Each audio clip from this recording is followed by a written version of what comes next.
Now we will show you how to replace the water filter. First, remove the water filter cover of the unit. Next, turn the water filter holder knob clockwise about 40 degrees and lift the water filter to take out.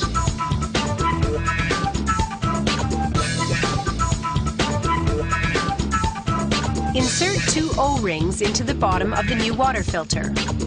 Check the mounting position well and insert the filter firmly.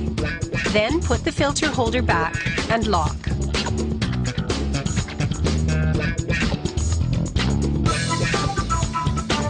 Press the reset button of the water filter. Filter reset. Replace the water filter cover. While the power button is turned off, run the water for 3 minutes to adapt the filter to water.